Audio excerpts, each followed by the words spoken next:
Welcome to my channel Anzees passions.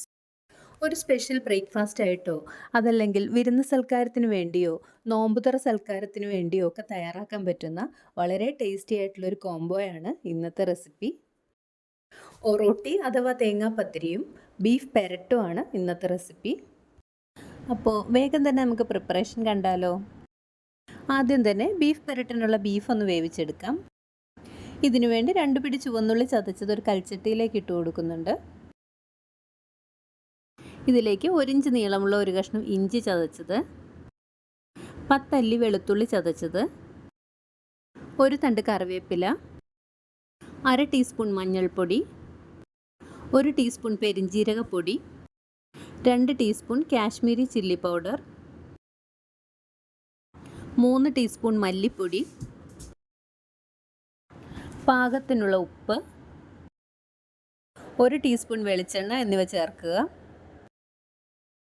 ഇനി എല്ലാം കൂടി നന്നായി മിക്സ് ചെയ്യുക.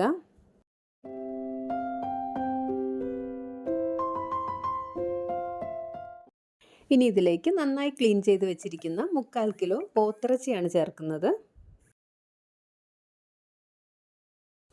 ഇനി ഇറച്ചിയും മസാലയും കൂടി നന്നായി ഇളക്കി യോജിപ്പിക്കണം.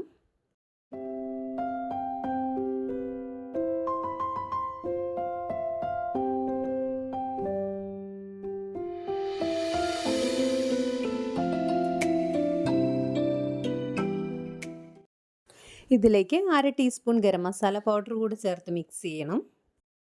മറ്റു കറി പൗഡറുകൾ ചേർക്കുന്ന സമയത്ത് ഗരം മസാലയും കൂടി ചേർത്താലും മതി.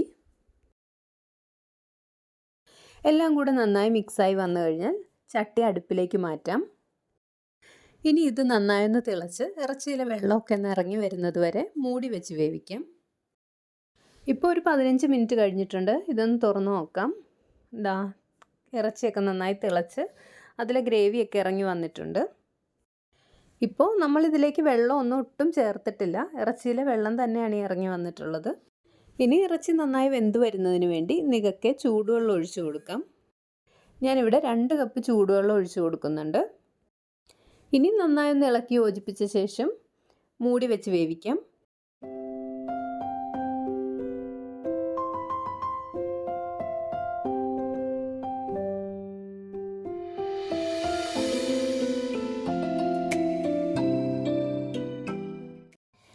ഇടയ്ക്കിടെ ഒന്ന് തുറന്ന് നോക്കി മിക്സ് ചെയ്ത ശേഷം വീണ്ടും മൂടി വെച്ച് വേവിക്കാം.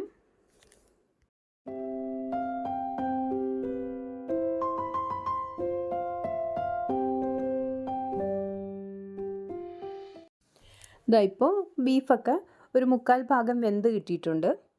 ഇതിൻ്റെ ഫൈനൽ കുക്കിംഗ് സ്റ്റേജിൽ ഇത് പാകത്തിന് വെന്ത് കിട്ടിക്കോളും.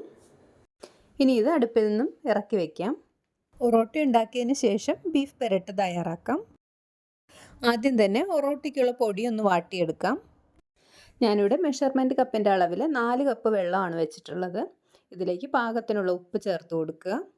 വെള്ളം തിളച്ച് വരുന്ന സമയം കൊണ്ട് നമുക്ക് തേങ്ങയുടെ ഒരു മിക്സ് തയ്യാറാക്കണം. ഇതിനുവേണ്ടി ഞാൻ 1 കപ്പ് തേങ്ങ മിക്സിയുടെ ജാറിലേക്ക് ഇട്ട് കൊടുക്കുന്നുണ്ട്. ഇതിലേക്ക് 4 അല്ലി ചുവന്നുള്ളി, 1 ടീസ്പൂൺ പെരിഞ്ജീരകം എന്നിവ കൂടെ ചേർക്കാം. ഇനി ഇത് തരിതരിപ്പായിട്ടൊന്ന് അരച്ചെടുക്കണം. തോരൻ്റെയൊക്കെ പരുവത്തിൽ ഒന്ന് ക്രഷ് ചെയ്തെടുത്താൽ മതി, കൂടുതൽ അരഞ്ഞു പോകണ്ട. ഇപ്പോൾ വെള്ളം തിളയ്ക്കാറായി വന്നിട്ടുണ്ട്. ഇതിലേക്ക് തേങ്ങാക്കൂട്ട് ചേർക്കാം.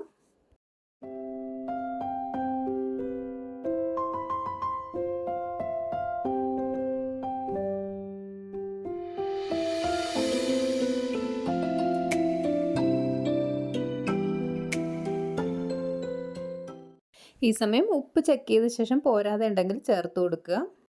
ഇപ്പോൾ ഇത് നന്നായി തിളച്ച് വന്നിട്ടുണ്ട്. ഒന്ന് മിക്സ് ചെയ്ത് കൊടുത്ത ശേഷം അളന്ന് വെച്ചിരിക്കുന്ന മെഷർമെൻറ്റ് കപ്പിൻ്റെ അളവിൽ 2 കപ്പ് അരിപ്പൊടി ഇതിലേക്ക് ചേർക്കാം.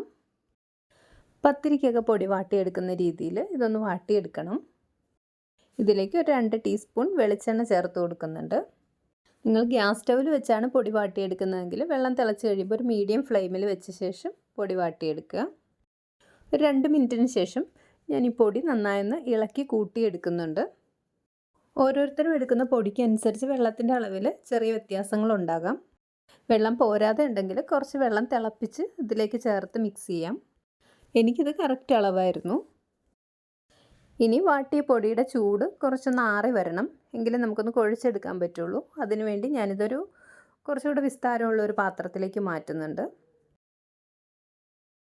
ഇപ്പോൾ മാവിൻ്റെ ചൂടൊക്കെ ഒരുവിധം ആറി വന്നിട്ടുണ്ട്. ഇനി ഒറോട്ടയുടെ മാവ് നമുക്കൊന്ന് കുഴച്ച് കൂട്ടിയെടുക്കാം. മാവ് കുഴയ്ക്കുന്നതിനിടെ കൈകൾ രണ്ടും അല്പം വെള്ളത്തിൽ മുക്കി ഒന്ന് നനച്ച ശേഷം ആ നനവോടുകൂടി മാവ് കുഴച്ചെടുക്കണം. മാവ് നല്ല സോഫ്റ്റായി കിട്ടുന്നത് വരെ ഈ രീതിയിൽ കുഴച്ചെടുക്കാം. ഒറ്റയടിക്ക് കൂടുതൽ വെള്ളം ചേർക്കരുത്, മാവ് ലൂസായി പോകും. ഇപ്പോൾ മാവ് നല്ല സോഫ്റ്റായിട്ട് കുഴച്ചെടുത്തിട്ടുണ്ട്. ഇനി ഇത് പത്തിരിക്കൊക്കെ ചെയ്യുന്നത് പോലെ ഒരു 3-4 പാർട്സ് ആക്കിയതിന് ശേഷം ചെറിയ ചെറിയ ബോൾസ് ആക്കി എടുക്കണം. ഞാനിത് ചപ്പാത്തിയുടെ ബോൾസിൻ്റെ ആ ഒരു വലിപ്പത്തിലാണ് എടുത്തിട്ടുള്ളത്. ഈ രീതിയിൽ എല്ലാം ബോൾസ് ആക്കി എടുക്കുക.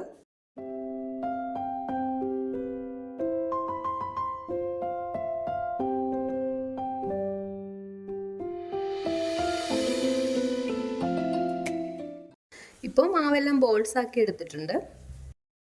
ഞാനൊരു പത്തിരി പ്രസ്സറിലാണ് ഇത് പരത്തിയെടുക്കുന്നത്.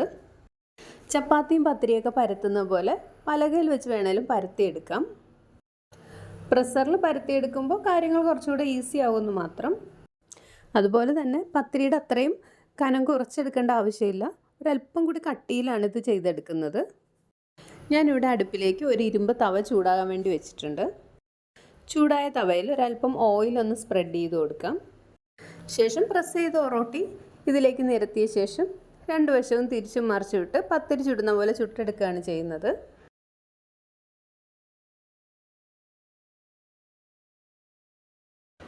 ഒറോട്ടിയുടെ 2 വശവും പാകത്തിന് വെന്ത് അതൊന്ന് ബബിൾ ചെയ്ത് വന്നു കഴിഞ്ഞാൽ തവയിൽ നിന്നും മാറ്റാവുന്നതാണ്. ഈ രീതിയിൽ ഒറോട്ടി എല്ലാം ചുട്ടെടുക്കാം. ഇനി ബീഫ് പെരട്ടിനുള്ള മസാല തയ്യാറാക്കണം. ചൂടായ ഉരുളിയിലേക്ക് 3 ടേബിൾ സ്പൂൺ വെളിച്ചെണ്ണ ഒഴിക്കാം. ചൂടായ എണ്ണയിലേക്ക് 1 തണ്ട് കറിവേപ്പില, 2 വലിയ സവാള ചോപ്പ് ചെയ്തത് എന്നിവ ചേർത്ത് വഴറ്റാം.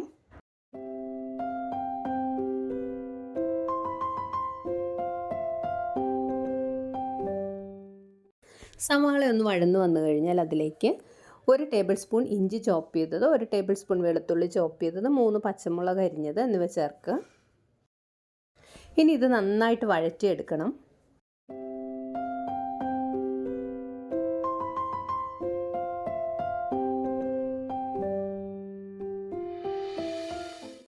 ഇപ്പോൾ എല്ലാം നന്നായി വഴന്നു വന്നിട്ടുണ്ട്. ഇനി ഇതിലേക്ക് 1/2 ടീസ്പൂൺ മഞ്ഞൾപ്പൊടി, 1 ടീസ്പൂൺ പെരിഞ്ജീരകപ്പൊടി, 1 ടീസ്പൂൺ മല്ലിപ്പൊടി, 1 teaspoon Kashmiri chilli powder, 1 teaspoon garam masala powder എന്നിവ ചേർക്കാം. കറിപ്പൊടികളുടെ പച്ചമണം മാറുന്നത് വരെ ഒന്ന് റോസ്റ്റ് ചെയ്തെടുക്കുക. ഇനി നേരത്തെ വേവിച്ച് വെച്ചിരിക്കുന്ന പോത്തിറച്ചി ഇതിലേക്ക് ചേർക്കാം.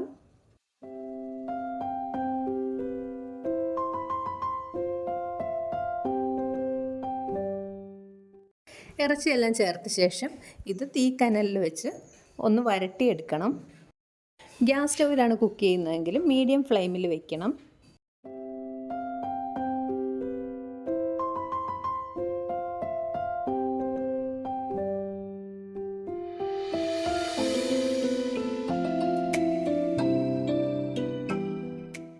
ഗ്രേവിയൊക്കെ നന്നായി വറ്റി മസാലയെല്ലാം ബീഫ് കഷ്ണങ്ങളിലേക്ക് നന്നായി കോട്ട് ചെയ്ത് വന്നു കഴിഞ്ഞാൽ ഇതിലേക്ക് 1 ടീസ്പൂൺ കുരുമുളക് പൊടി കൂടെ ചേർക്കാം. 1 മിനിറ്റത്തേക്ക് എല്ലാം കൂടി നന്നായി ഒന്ന് ഇളക്കി മിക്സ് ചെയ്ത ശേഷം അടുപ്പിൽ നിന്ന് ഇറക്കി വയ്ക്കാം. അങ്ങനെ നല്ല സൂപ്പർ ടേസ്റ്റി ആയിട്ടുള്ള നമ്മുടെ ബീഫ് പെരട്ട് റെഡി ആയിട്ടുണ്ട്. ഒറോട്ടിയും ബീഫ് പെരട്ടും നല്ലൊരു കോംബോ ആണ്. കൂടാതെ അപ്പം, പൊറോട്ട, ചപ്പാത്തി, നെയ്ച്ചോറ് ഇതിൻ്റെയൊക്കെ കൂടെയും നമുക്കിത് സെർവ് ചെയ്യാം. കറിയോടൊപ്പം അല്ലാതെ തന്നെ വളരെ ടേസ്റ്റി ആയിട്ടുള്ള നല്ല സോഫ്റ്റ് ആയിട്ടുള്ള ഒരു പലഹാരമാണ് ഒറോട്ടി. ഈ 2 റെസിപ്പിയും നിങ്ങൾക്ക് എല്ലാവർക്കും ഇഷ്ടപ്പെട്ട് കാണുമെന്ന് കരുതുന്നു. വീഡിയോ ഇഷ്ടപ്പെട്ടാൽ ലൈക്ക് ചെയ്യുകയും നിങ്ങളുടെ അഭിപ്രായങ്ങൾ കമൻറ്റിലൂടെ എന്നെ ഒന്ന് അറിയിക്കുകയും ചെയ്യുക. അതുപോലെ തന്നെ റെസിപ്പി എല്ലാവരും ഒന്ന് ട്രൈ ചെയ്ത് നോക്കുക. ഇതുപോലെയുള്ള കൂടുതൽ വീഡിയോസിൻ്റെ നോട്ടിഫിക്കേഷനായി ഇതുവരെ സബ്സ്ക്രൈബ് ചെയ്യാതെ കാണുന്നവരുണ്ടെങ്കിൽ ഒന്ന് സബ്സ്ക്രൈബ് ചെയ്ത് സപ്പോർട്ട് ചെയ്യുക. ഈ വീഡിയോ നിങ്ങളുടെ ഫ്രണ്ട്സിനും റിലേറ്റീവ്സിനൊക്കെ ആയിട്ടൊന്ന് ഷെയർ ചെയ്യാനും മറക്കരുത്. നല്ലൊരു വീഡിയോയുമായി ഉടൻ തന്നെ കാണാം. താങ്ക്